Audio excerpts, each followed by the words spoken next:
नमस्कार मित्रांनो, गणित आणि बुद्धिमत्तेच्या रेकॉर्डेड बॅचमध्ये मी तुम्हा सर्वांचं मनापासून स्वागत करतो। तर मित्रांनो, गणित आणि बुद्धिमत्तेचा रेकॉर्डेड बॅचमधला व्हिडिओ क्रमांक 34 आपण पाहत आहोत। गुणोत्तर व प्रमाणमधला भाग 3 आपण पाहत आहोत। गुणोत्तर व प्रमाणचे आपले 2 भाग या ठिकाणी झाले, तिसरा भाग या ठिकाणी स्टार्ट आहे। तर सर्व विद्यार्थ्यांना अशी विनंती आहे की सर्व विद्यार्थ्यांनी मागचे भाग पाहून घेणे गरजेचे असणार आहे। तर या व्हिडिओच्या माध्यमातून आपण गुणोत्तर प्रमाण भाग 3 पाहणार आहोत। सर्व स्पर्धा परीक्षेसाठी गणित आणि बुद्धिमत्ता हा विषय विचारला जातो। तर मित्रांनो, गणित आणि बुद्धिमत्तेमध्ये जर तुम्हाला परफेक्ट व्हायचं असेल आणि जर तुम्हाला पैकीचे पैकी गुण जर मिळवायचे असतील तर practice makes a man perfect. जेवढी तुम्ही जास्त सराव कराल तेवढं मित्रांनो गणित आणि बुद्धिमत्ता या विषयामध्ये तुम्ही परफेक्ट व्हाल। जेवढा तुमचा सराव जास्त तेवढं मित्रांनो तुमची अचूकता आणि गणित सोडवण्याचा वेग या ठिकाणी वाढणार आहे। तर चला, वेळ न लावता व्हिडिओची सुरुवात करूया। तर पहा मित्रांनो, आजचा व्हिडिओ स्टार्ट करण्याच्या अगोदर मागचा जो का आपला 33व्या क्रमांकाचा व्हिडिओ होता आणि भाग क्रमांक दुसरा होता, यामधलं शेवटचं गणित आपण या ठिकाणी रिवाइज करणार आहोत। मित्रांनो पहा, या ठिकाणी 6 गायी किती 6 गायी या ठिकाणी गायी लिहायचं राहिलं, पण लक्षात ठेवा 6 गायी व 4 बैल यांची किंमत सारखी येते। जर 10 गायी व 12 बैल मिळून एकूण किंमत 84,000 रुपये येते तर प्रत्येक बैलाची किंमत आपल्याला या ठिकाणी काढायची। तर हे गणित कसं सोडवायचं या ठिकाणी मित्रांनो तुम्ही स्वतः हे गणित सोडवण्याचा प्रयत्न करा। हे जर गणित येत नसेल तर मागचा भाग पाहणं तुम्ही गरजेचं असणार आहे। जर तुम्हाला हे गणित जर व्यवस्थितरित्या जर समजलं तर ते 34व्या क्रमांकाचा भाग तुम्ही स्टार्ट करायचा आहे। अन्यथा मित्रांनो 33व्या क्रमांकाचा भाग पाहून घ्यायचा आणि त्याच्यानंतर 34व्या क्रमांकाचा भाग तुम्हाला स्टार्ट करायचा आहे। तर चला, आता या ठिकाणी आज आपण पाहणार आहोत टाईप क्रमांक 6 गुणोत्तर व प्रमाणचा भाग 3 आणि आपल्या रेकॉर्डेड बॅचमधला व्हिडिओ क्रमांक 34। तर पहा, 34व्या व्हिडिओ क्रमांकामधला पहिलं गणित विचारलं आहे। आता पहिलं गणित विचारण्याच्या अगोदर मी तुम्हाला 2 ते 3 कन्सेप्ट क्लिअर करून देतो। सर्वप्रथम पहा मित्रांनो, ज्यावेळेस 3 संख्या प्रमाणामध्ये असतात, ज्यावेळेस 3 संख्या तुम्हाला प्रमाणामध्ये दिल्या जातात त्यावेळेस मित्रांनो मध्यपदाचा वर्ग पहा, मध्यपदाचा वर्ग बरोबर अंत्यपदाचा काय करायचा असतो गुणाकार। अंत्यपदाचा काय करायचा असतो मित्रांनो गुणाकार करायचा असतो, एवढं लक्षात ठेवा। किंवा मात्र ज्यावेळेस 3 संख्या प्रमाणामध्ये असतील तेव्हा आणि ज्यावेळेस 4 संख्या प्रमाणामध्ये असतील, तुम्हाला दिलं असेल की खालीलपैकी x y z ह्या संख्या या ठिकाणी प्रमाणामध्ये असतील तर त्यांचं या ठिकाणी मध्य प्रमाणपद काढा। तर अशा वेळेस काय करायचं मित्रांनो, ज्यावेळेस 4 संख्या प्रमाणामध्ये असतात त्यावेळेस मित्रांनो पहा या ठिकाणी मध्यपदाचा गुणाकार बरोबर अंत्यपदाचा गुणाकार, मध्यपदाचा गुणाकार बरोबर अंत्यपदाचा गुणाकार या ठिकाणी करायचा असतो। कसं तर आपण या ठिकाणी उदाहरणाच्या माध्यमातून पाहणार आहोत, एवढं लक्षात ठेवा। 3 संख्या ज्यावेळेस प्रमाणामध्ये असतात त्यावेळेस मध्यपदाचा वर्ग बरोबर अंत्यपदाचा गुणाकार होत असतो। ज्यावेळेस 4 संख्या प्रमाणामध्ये असतात त्यावेळेस मध्यपदाचा गुणाकार बरोबर अंत्यपदाचा गुणाकार होत असतो। ठीक आहे, एवढी तुमची कन्सेप्ट क्लिअर असणं गरजेचं आहे। आता या ठिकाणी पहा काय दिलं, पहा पहिलं गणित आपल्याला दिलं आहे 16, 8, 12 आणि x या 4 संख्या प्रमाणात आहेत तर x ची किंमत आपल्याला काढायची। आता मी तुम्हाला काय सांगितलं, ह्या संख्या किती आहेत मित्रांनो, 4 संख्या आहेत। पहा 16 1, 8 2, 12 3 आणि x 4 ह्या 4 संख्या ज्यावेळेस 4 संख्या प्रमाणामध्ये असतात त्यावेळेस काय करायचं असतं, अंत्यपदाचा गुणाकार बरोबर मध्यपदाचा गुणाकार होत असतो। कसं तर ते या ठिकाणी पहा। आता अंत्यपदाचा कोणते आहेत, आता या ठिकाणी अंत्यपद म्हणजे शेवटचे पद कोणते, 16 आणि x हे शेवटचे पद आहेत आणि या ठिकाणी 8 आणि 12 हे मधले पद आहेत। मग सर्वप्रथम काय करूयात, मध्यपदाचा गुणाकार म्हणजे 8 गुणाकारामध्ये 12 बरोबर अंत्यपदाचा गुणाकार म्हणजे 16 गुणाकारामध्ये x। आता हे जे काही 16 गुणाकारामध्ये आहेत इकडे गेल्याच्या नंतर ते काय जातील मित्रांनो भागाकारामध्ये जातील। मग काय करायचं, 8 गुणाकारामध्ये 12 आणि छेदामध्ये या ठिकाणी 16 बरोबर x। आता आपल्याला x ची किंमत विचारली, मग x ची किंमत आपल्याला काय निघते पहा। तर पहा 8 1 8, 8 2 16, बे 1 बे, बे सक्कुम 12 म्हणजे x बरोबर आलं मित्रांनो 6, x बरोबर 6 आलं। म्हणजेच जर 16 8 12 x या 4 संख्या प्रमाणात आहेत तर x ची किंमत किती, तर x ची किंमत या ठिकाणी 6 असणार आहे। म्हणजे ज्यावेळेस 4 संख्या प्रमाणामध्ये असतात त्यावेळेस मध्यपदाचा गुणाकार बरोबर अंत्यपदाचा गुणाकार करायचा असतो। ठीक आहे, याला आपण डायरेक्ट शॉर्टनं सुद्धा सोडू शकतो। जर तुमची प्रॅक्टिस झाल्याच्या नंतर काय करायचं मित्रांनो पहा, मध्यपदाचा गुणाकार लिहून घ्यायचा डायरेक्ट, मध्यपदाचा गुणाकार बरोबर अंत्यपदाचा गुणाकार असतो म्हणून गुणाकारातले जातील भागाकारामध्ये 8 1 8, 8 2 16, बे 1 बे, बे 1 बे, बे सक्कुम 12 म्हणजे 6 येणार डायरेक्ट याचा आन्सर। पहा तुमचा सराव झाल्याच्या नंतर डायरेक्ट तुम्ही अशा स्वरूपामध्ये सोडू शकता। आता पुढचं गणित आपण डायरेक्ट सोडूया आणि नंतर मित्रांनो परत तुम्हाला जे की आपले विश्लेषणात्मक पद्धतीने सांगतो। तर पहा, जर आता 4 संख्या आहेत 6 8 x आणि 20 या 4 संख्या प्रमाणात आहेत तर x ची किंमत आपल्याला काढायची। तर पहा जर तुम्हाला विश्लेषण करायचं जर नसेल तर तुम्ही डायरेक्ट या ठिकाणी काय करू शकता मित्रांनो, 6 गुणाकारामध्ये 20 भागाकारामध्ये 8 मग काय करू शकता, याला 4 पंचे 20, 4 दोन्ही 8, बे 1 बे, बे त्रिक 6 आणि 5 त्रिक 15. म्हणजे काय येणार आपलं उत्तर x बरोबर 15. तुमचा सराव झाल्याच्या नंतर मात्र तुमचा जोपर्यंत सराव होत नाही तोपर्यंत तुम्हाला काय करायचं आहे, ज्यावेळेस 4 संख्या प्रमाणामध्ये असतात त्यावेळेस काय करायचं, अंत्यपदाचा गुणाकार बरोबर मध्यपदाचा गुणाकार. मग मध्यपद कुठले आहेत आपले 8 गुणाकारामध्ये x बरोबर 6 गुणाकारामध्ये 20. 6 गुणाकारामध्ये काय घ्यायचं आपल्याला 20. आता हे 8 इकडे आहेत मित्रांनो, इकडे गेल्याच्या नंतर हे जातील या ठिकाणी भागाकारामध्ये. भागाकारामध्ये गेल्याच्या नंतर पहा 4 1 4, 4 दोन्ही 8, 4 पंचे 20, परत बे 1 बे, बे त्रिक 6 आणि 3 5 15. आलं का आन्सर आपलं 15. म्हणजेच जर जर मित्रांनो 6 जसे 8, 8 जसे x, x जसे 12, x जसे 20 या संख्या प्रमाणात आहेत तर x ची किंमत किती, तर x ची किंमत या ठिकाणी 15 असणार आहे. पुढचं गणित पाहता. पुढचं गणित सुद्धा जर 15 जसे 20, 20 जसे 30, 30 जसे x या 4 संख्या प्रमाणात असतील तर x ची किंमत आपल्याला काढायची. मग 4 संख्या प्रमाणात असतात तेव्हा अंत्यपदाचा गुणाकार बरोबर मध्यपदाचा गुणाकार होत असतो. म्हणून या ठिकाणी 20 गुणाकारामध्ये 30. आता अंत्यपद कुठले आहेत आपले, अंत्यपद आहेत 15 गुणाकारामध्ये x. आता काय करायचे, गुणाकारामध्ये जे काही 15 आहेत तिकडे गेल्याच्या नंतर भागाकारामध्ये जातील म्हणजेच या ठिकाणी येतील 15. 15 आल्याच्या नंतर 15 1 15, 15 दोन्ही 30 आणि 20 दोन्ही 40. म्हणजे x ची किंमत आली या ठिकाणी 40. ही झाली मित्रांनो आपली विश्लेषणात्मक पद्धत. जर तुमचा सराव चांगला जर झाला तर तुम्ही डायरेक्ट याचा आन्सर कसं काढू शकता पहा. या ठिकाणी काय करायचा, मध्यपदाचा गुणाकार बरोबर अंत्यपदाचा गुणाकार करण्याच्या ऐवजी अंत्यपद जे काही एक दिलं त्याला या ठिकाणी आपण भागाकारामध्ये 15 1 15, 15 दोन्ही 30, 20 दोन्ही 40. आलं मित्रांनो 5 सेकंदामध्ये तुमचा आन्सर. आणि पोलीस भरतीला अशा स्वरूपाचे गणित खूप वेळेस विचारले जातात. ज्यावेळेस 4 संख्या प्रमाणामध्ये असतील, पहा आता परत एकदा सांगतो, ज्यावेळेस 4 संख्या तुम्हाला प्रमाणामध्ये दिल्या असतील त्यावेळेस मध्यपदाचा गुणाकार बरोबर अंत्यपदाचा गुणाकार करायचा असतो. आता टाईप चेंज करूया. टाईप क्रमांक 7 या ठिकाणी पाहूयात. आता या ठिकाणी पहा 3 संख्या आपल्याला प्रमाणामध्ये दिल्या आहेत. मग 3 संख्या ज्यावेळेस प्रमाणामध्ये असतात त्यावेळेस मध्यपदाचा वर्ग बरोबर अंत्यपदाचा गुणाकार होत असतो. मग काय दिलं पहा, 5 जसे x, x जसे 5 या संख्या प्रमाणात आहेत तर x ची किंमत आपल्याला काढायची. आता x ची किंमत काढत असताना संख्या किती दिल्या, हा संख्यावर खूप जास्त फोकस मारायचा. संख्या 4 असतील तर मध्यपदाचा गुणाकार बरोबर अंत्यपदाचा गुणाकार करायचा. मात्र जर संख्या 3 असतील तर त्यावेळेस काय करायचं, मात्र ज्यावेळेस तुम्हाला 3 संख्या प्रमाणामध्ये दिल्या जातात त्यावेळेस मध्यपदाचा वर्ग बरोबर अंत्यपदाचा काय करायचा असतो, गुणाकार करायचा असतो. एवढं तुम्हाला या ठिकाणी लक्षात ठेवायचे. मग या ठिकाणी जर दिलेलं काय पहा, आपल्याला पहिली संख्या दिलेली आहे 5, त्याच्यानंतर दुसरी संख्या दिलेली x आणि तिसरी संख्या दिलेली आहे 5. ह्या 3 संख्या दिलेत. मग 3 संख्या दिल्याच्या नंतर यामधली मधली संख्या कुठली आहे मित्रांनो, x ही मधली संख्या आहे. मग मधल्या संख्येचा आपल्याला वर्ग करायचा, अंत्यपदाचा गुणाकार करायचा आहे. मग काय पहा 5 5 25 x वर्ग बरोबर आलं की नाही. मग x बरोबर 25 आलं तर 25 कोण्या संख्येचा वर्ग आहे, तर x बरोबर या ठिकाणी 5 असणार. x बरोबर काय असणार मित्रांनो 5 असणार. म्हणजेच जर 5 जसे x, x जसे 5 या संख्या प्रमाणात आहेत तर x ची किंमत किती, तर x ची किंमत या ठिकाणी 5 निघणार आहे. ठीक आहे. पुढचं गणित पाहता. आता या ठिकाणी पहा 4 व 64 चे मध्य प्रमाणपद आपल्याला काढायचं. मध्य प्रमाणपद काढायचं याचा अर्थ 3 संख्या प्रमाणामध्ये आहेत. पहा ऑलरेडी आपल्याला 2 दिलेले आहेत आणि मध्य प्रमाणपद म्हणजे मधली संख्या आपल्याला काढायची. मधली संख्या म्हणजेच काय, 3 संख्या ज्यावेळेस प्रमाणामध्ये असतात त्यावेळेस मध्यपदाचा वर्ग बरोबर अंत्यपदाचा गुणाकार होत असतो. म्हणून मध्यपद आपल्याला माहित नाही म्हणून या ठिकाणी x चा वर्ग म्हणजे मध्यपदाचा वर्ग आणि अंत्यपद कोणते आहेत 4 गुणाकारामध्ये 64 हे आपले अंत्यपद आहेत. आता याचा आपल्याला काय करावं लागेल, गुणाकार करावा लागेल. म्हणजे x वर्ग बरोबर इथं घेऊयात आपण पहा x वर्ग बरोबर 4 चौक 16, 16 शिल्लक 6 हातचा आला 1. ठीक आहे. परत 4 सक्क 24, 24 आणि 1 झाला 25 म्हणजे 256 आलं. म्हणजेच x वर्ग बरोबर 256, x वर्ग बरोबर 256. मग आता तुम्हाला वर्ग पाठ असला पाहिजे कारण की या ठिकाणी x वर्गामध्ये दिलेले म्हणून याचं वर्गमूळ आपल्याला काढावे लागेल. म्हणजेच x बरोबर काय येणार मित्रांनो आपला 16.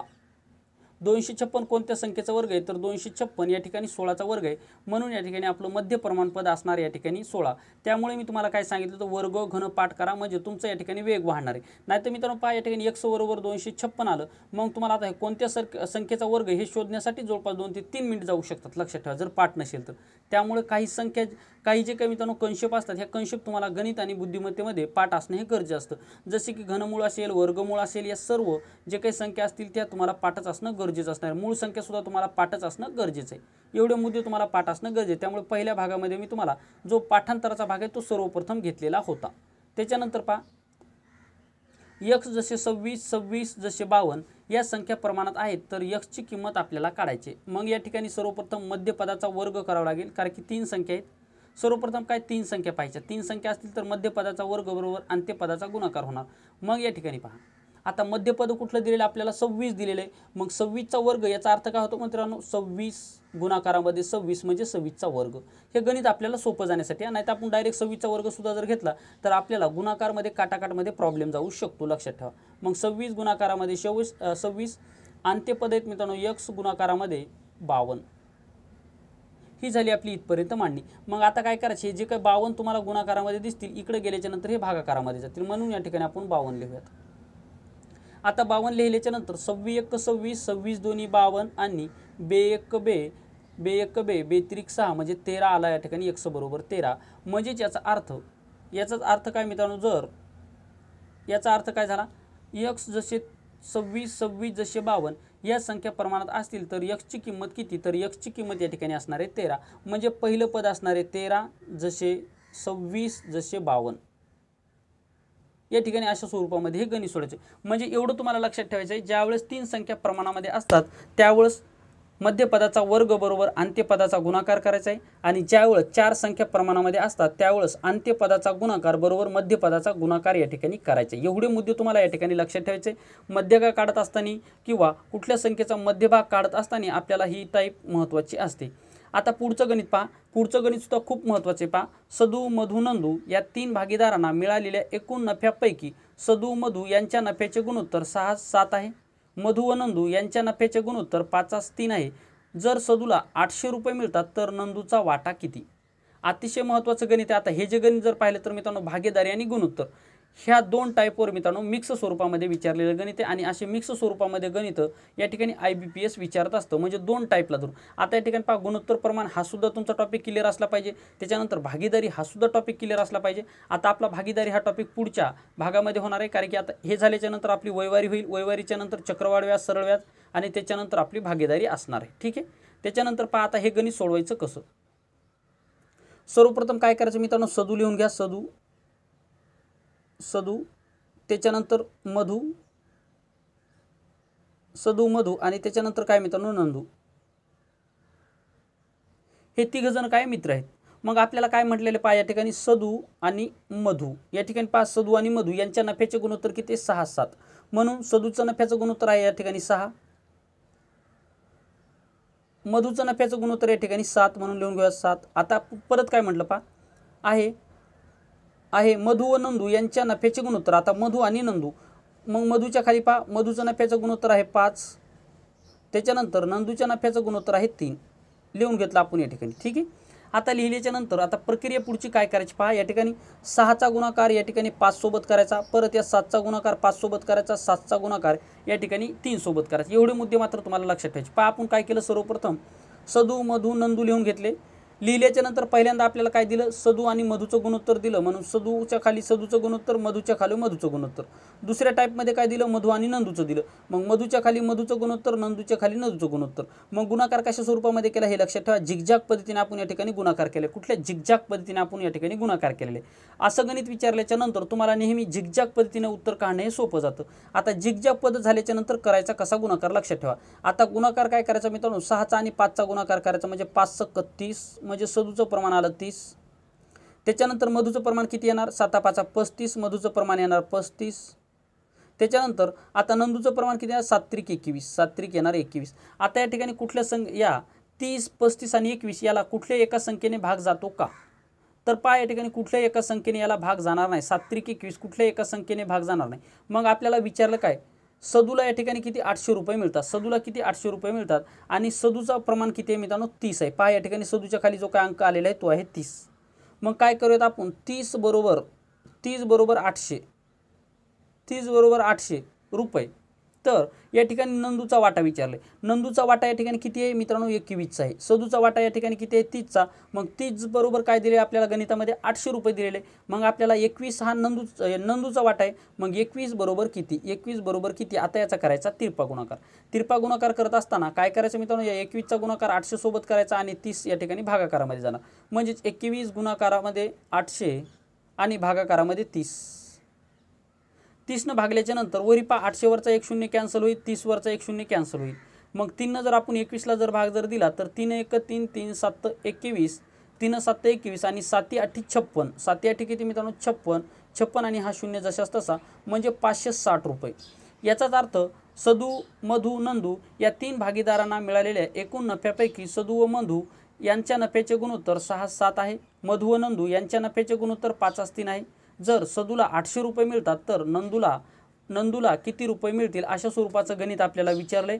तर या गणिताचं उत्तर असणार मित्रांनो 560 रुपये या ठिकाणी मिळणार आहे। जर तुम्हाला या ठिकाणी मधूचा वाटा जर सांगितला तर काय करायचं, 30 बरोबर 800, तर मधूचा वाटा किती आहे 35 बरोबर किती, मग याचा तिरपा गुणाकार करायचा, तुम्हाला त्याचं उत्तर मिळून जाईल। तर आशा करतो हे गणित तुम्हाला व्यवस्थितरित्या समजलं असेल मित्रांनो। ह्या गणिताचा खूप मोठ्या प्रमाणामध्ये सराव करा, असं गणित तुम्हाला पोलीस भरतीमध्ये आगामी म्हणजे ऑगस्ट महिन्यामध्ये होणाऱ्या परीक्षेमध्ये 100% अशा स्वरूपाचं गणित तुम्हाला विचारलं जाईल। हे गणित तुम्हाला IMP करून देतो मित्रांनो, हे गणित लिहून घ्या आणि ह्या गणिताचा जास्तीत जास्त सराव करा। पुढचं गणित पाहता, दोन संख्येचे गुणोत्तर 5-7 आहे, परंतु प्रत्येक संख्येत 6 मिळविल्यास त्याचे गुणोत्तर 3-4 होते, तर त्यापैकी सर्वात मोठी संख्या आपल्याला या ठिकाणी काढायची आहे। आता सर्वात मोठी संख्या काढण्याच्या अगोदर आपल्याला काय करावं लागेल, ही जी काही बेसिक कन्सेप्ट आपली असणार आहे, मी तुम्हाला बेसिक कन्सेप्टमध्ये सांगितलेलं होतं। आता तुम्हाला काय सांगितलं होतं, दोन संख्येचे गुणोत्तर दिल्याच्या नंतर ज्यावेळेस त्याच्यामध्ये कुठलीही संख्या मिळवली जाते किंवा कमी केली जाते त्यावेळेस हे जे काही गुणोत्तर आहे, हे जे काही गुणोत्तर आहे या ठिकाणी आपल्याला कशा स्वरूपामध्ये लिहायचं असते, तर अंश आणि छेदाच्या स्वरूपामध्ये लिहायचं असतं, हे लक्षात ठेवायचे।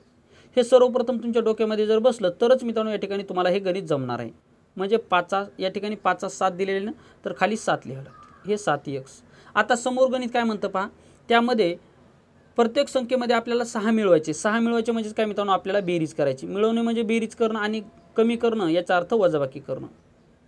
6 आपल्याला मिळायचे। आता 6 मिळवल्याच्या नंतर आपल्याला गुणोत्तर काय मिळतं मित्रांनो, 6 मिळाल्याच्या नंतर आपल्याला गुणोत्तर मिळाले 3-4, 3-4 हे आपल्याला गुणोत्तर मिळते। मग याचा करायचा मित्रांनो तिरपा गुणाकार, याचा काय करायचा तिरपा गुणाकार, तिरपा गुणाकार करत असताना अंशाचा गुणाकार छेदासोबत, छेदाचा गुणाकार अंशासोबत करावा लागणार आहे। मग डायरेक्ट आपण याचा गुणाकार करूयात, तर 5-4 20 म्हणजे 20x खाली घेऊयात कारण की आपल्याला जागा परत पुरणार नाही, ठीक आहे।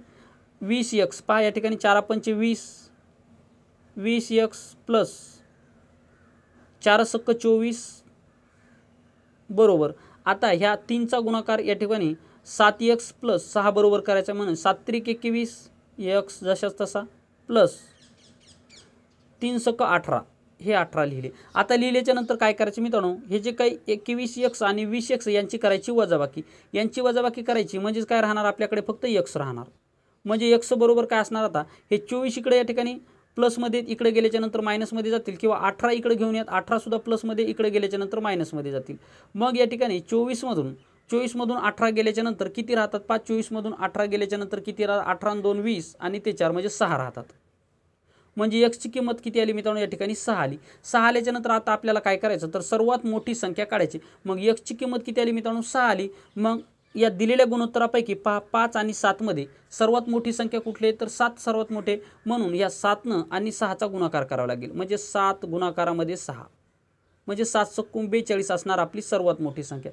आणि लहान संख्या जर विचारली तर 5 आणि 7 या दिलेल्या गुणोत्तरामध्ये 5 ही संख्या लहान आहे, म्हणून 5 गुणाकारामध्ये 6 करावे लागतील, 5 × 30 म्हणजे याचा अर्थ मोठी संख्या आहे 42 आणि लहान संख्या आहे मित्रांनो 30, म्हणजे दोन संख्येचे गुणोत्तर 5-7 आहे, परंतु प्रत्येक संख्येत 6 मिळवल्यानंतर त्याचे गुणोत्तर 3-4 होते। तर त्यापैकी सर्वात मोठी संख्या कोणती, तर सर्वात मोठी संख्या असणार 42, सर्वात लहान संख्या आहे 30। कधी कधी या संख्येमधला फरक विचारला जाईल, मग 42 मधून 30 गेला 12 राहिला, म्हणजे या संख्येतला फरक जर विचारात आला या ठिकाणी 12 आला। आणि या संख्येची जर बेरीज विचारली, कधी कधी बेरीज सुद्धा विचारली जाते, लहान संख्या व मोठी संख्या कोणती व किंवा त्या संख्येची बेरीज काय, तर याची बेरीज जर केली तर ती येते मित्रांनो 72। अशा स्वरूपामध्ये तुम्हाला वजाबाकी सुद्धा विचारतील, बेरीज सुद्धा विचारतील, काही तुम्हाला विचारलं जाऊ शकतं। त्यामुळे संपूर्ण कन्सेप्ट या ठिकाणी मी क्लिअर करण्याचा प्रयत्न केलेला आहे। तर आशा करतो हे गणित तुम्हाला व्यवस्थितरित्या समजलेलं असेल। पुढचं गणित पाहूयात आता, पुढचं गणित दिले आहे, 3 संख्येची सरासरी 18 येते, याचे गुणोत्तर 2×3 3×4 आहे, तर यापैकी सर्वात लहान संख्या आपल्याला काढायची. सर्वात लहान संख्या काढायची याचा अर्थ काय करायचं मित्रांनो, सर्वात लहान संख्या काढायची याचा अर्थ जे काही आपल्याला गुणोत्तर दिले असतं 2 3 आणि 4 यापैकी सर्वात लहान संख्या कुठले 2 आहे हे लक्षात ठेवा. सर्वात मोठी जर संख्या जर सांगितली तर मित्रांनो गुणोत्तर सर्वात मोठं कुठले त्याच्यासोबत गुणाकार करायचा असतो. आता कोणत्या संख्येचा गुणाकार करायचा मी तुम्हाला सांगणार आहे. आता या ठिकाणी पहा, 3 संख्येची सरासरी किती दिलेली आहे 18.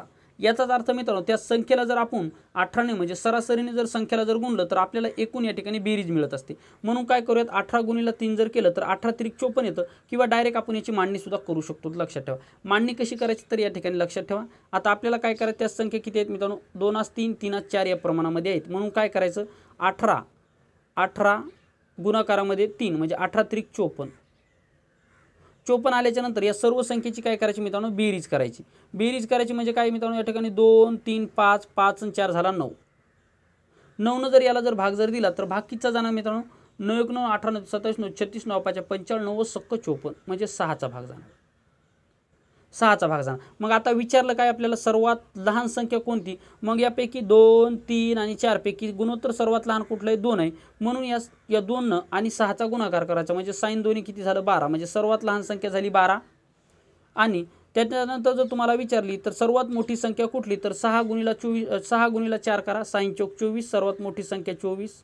आणि मधली संख्या कुठली म्हणजे 6 गुणाकारामध्ये 3 जर केलं तर मधली संख्या येते मित्रांनो या ठिकाणी 18 साइन त्रिक 18 म्हणजे त्या ठिकाणी त्या 3 संख्या कुठले तर लहान संख्या आहे 12, मोठी संख्या आहे 24 आणि मधल्या क्रमांकाची संख्या आहे 18. आता या तिन्ही संख्याचं जर तुम्हाला या ठिकाणी जर बेरीज केली याचं जर मित्रांनो सरासरी जर काढली तर याची सरासरी 18 येणार. लक्षात ठेवा याची सरासरी किती 18 येणार आहे, कारण की गणितामध्ये आपल्याला काय दिलं 3 संख्येची सरासरी 18 येते. तर पहा 18 24 आणि 12 याची जर तुम्ही बेरीज केली आणि त्याला जर 3 जर भागलं तर त्याचं उत्तर तुमचं 18 येणार आहे.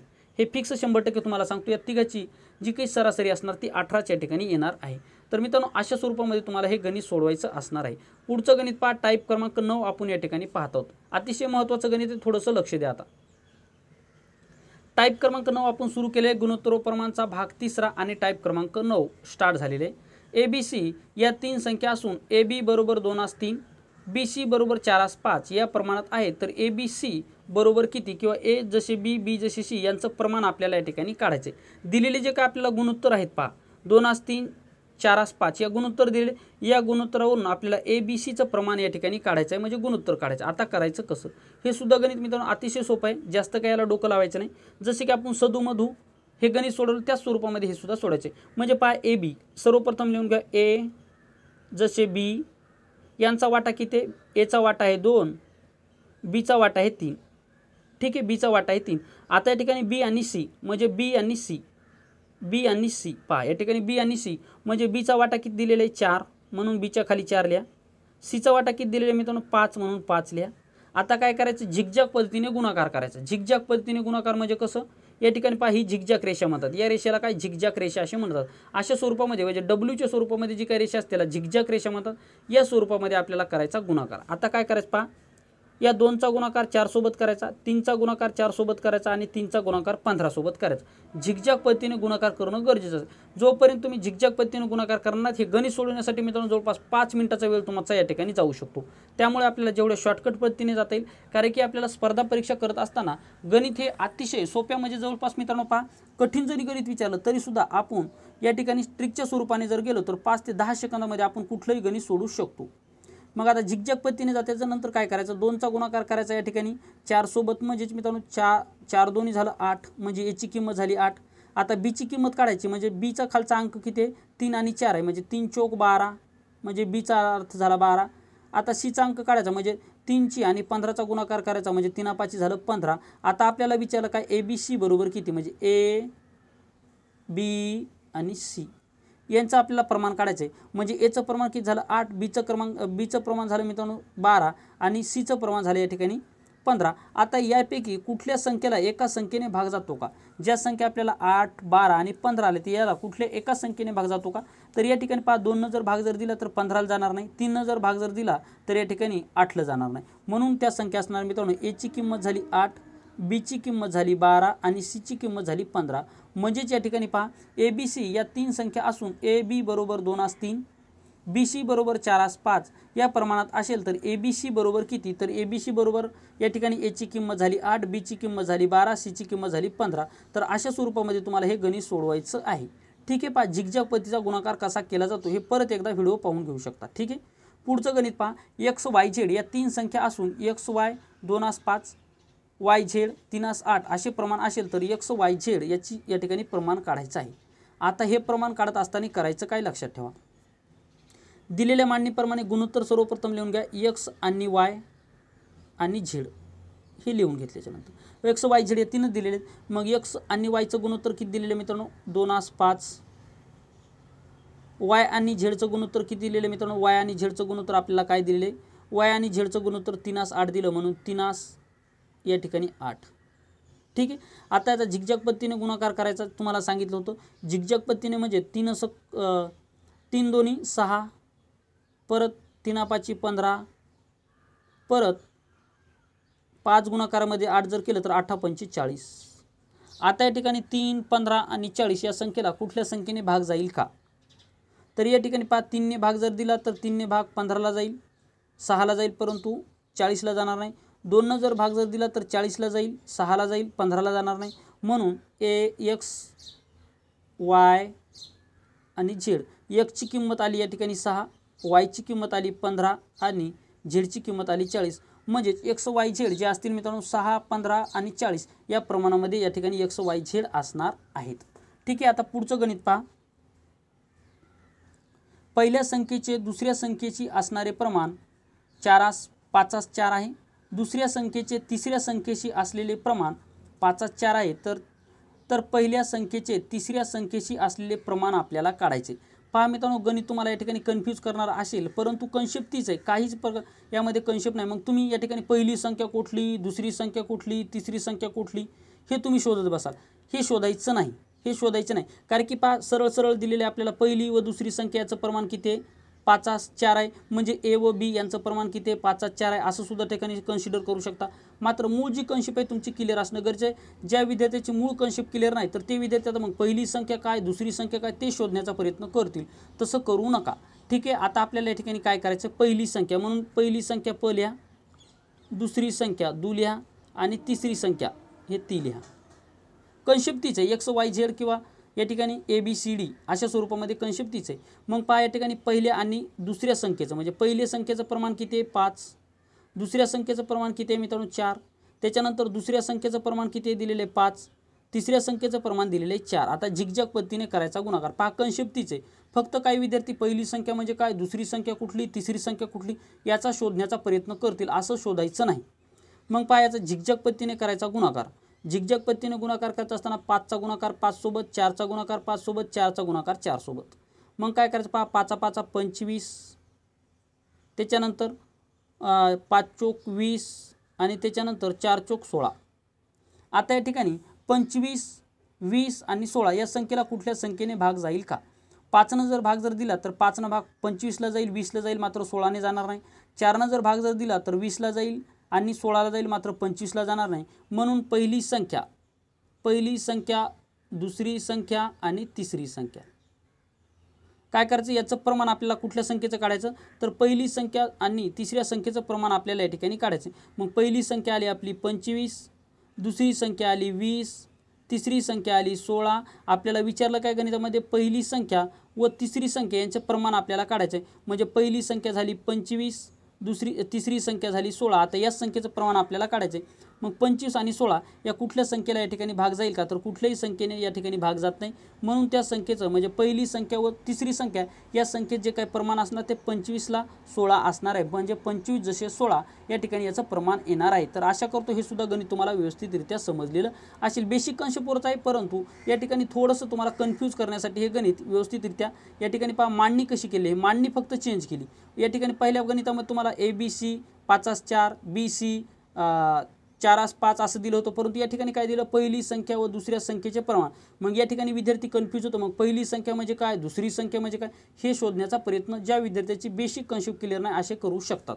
त्यामुळे मी तुम्हाला हे गणित सांगितलेले आहे. तर मित्रांनो या ठिकाणी आपण गुणोत्तर व प्रमाणचा भाग 3 व्हिडिओ क्रमांक 34 पाहिलेला आहे। तर पुढच्या भागामध्ये गुणोत्तर व प्रमाणावर आतापर्यंत परीक्षेला कशा स्वरूपामध्ये गणित विचारले ते आपण पुढच्या भागामध्ये पाहणार आहोत। पहा, गुणोत्तर व प्रमाण परीक्षेत अशा स्वरूपाचे प्रश्न विचारले जातात। म्हणजे कशा स्वरूपाचे प्रश्न तुम्हाला गुणोत्तर व प्रमाणमध्ये विचारले जातील। आता गुणोत्तर व प्रमाण मित्रांनो या ठिकाणी भागीदारीमध्ये सुद्धा विचारला जाईल, वैवारीमध्ये सुद्धा गुणोत्तर व प्रमाण विचारले जाईल। गुणोत्तर व प्रमाण ही जर तुमची कन्सेप्ट जर क्लिअर असेल तर तुम्हाला पुढे वैवारी मी शिकवणार आहे। ही वैवारी तुम्हाला अतिशय सोपी जाणार आहेत। मिश्रणे तर मी तुम्हाला सांगितलेत, मिश्रणे सुद्धा या ठिकाणी गुणोत्तर व प्रमाणावरच आहे। त्याच्यानंतर भागीदारी हे प्रकरण सुद्धा मित्रांनो गुणोत्तर व प्रमाणावरच आधारित आहे। त्यामुळे गुणोत्तर व प्रमाण हे टॉपिकवर जवळपास 4 ते 5 व्हिडिओ आणि 1-1 तासाचे व्हिडिओ या ठिकाणी आपण बनवले। त्यामुळे याचा अर्थ तुमची बेसिक कन्सेप्ट क्लिअर झाल्याच्या नंतर तुम्हाला जे काही पुढचे टॉपिक आहेत पहा, वैवारी, त्याच्यानंतर मिश्रणे आपण शिकलेले आणि भागीदारी, हे तुम्हाला या ठिकाणी अतिशय सोपं जाणार आहे। जर तुमचा गुणोत्तर आणि प्रमाण हा चॅप्टर जर तुमचा पूर्णपणे जर क्लिअर झालेला असेल, तुमची बेसिक कन्सेप्ट आणि मीडियम कन्सेप्ट व ॲडव्हान्स लेवलची कन्सेप्ट जर क्लिअर झाली असेल तर वैवारी, भागीदारी हे टॉपिक तुम्हाला अतिशय इझी जाणार आहेत। ठीक आहे, तर या ठिकाणी थांबतो मित्रांनो, पुन्हा भेटूया एका नवीन महत्त्वपूर्ण व्हिडिओमध्ये। तोपर्यंत थँक्यू, धन्यवाद, टेक केअर, बाय बाय। अभ्यास करत राहा, सराव करा। 100% तुम्हाला आगामी काळामध्ये होणाऱ्या परीक्षेमध्ये गणित आणि बुद्धिमत्ता या विषयामध्ये चांगले मार्क मिळतील आणि तुम्हाला घवघवीत यश या ठिकाणी मिळणार आहे। तर या ठिकाणी थांबूयात, थँक्यू, धन्यवाद।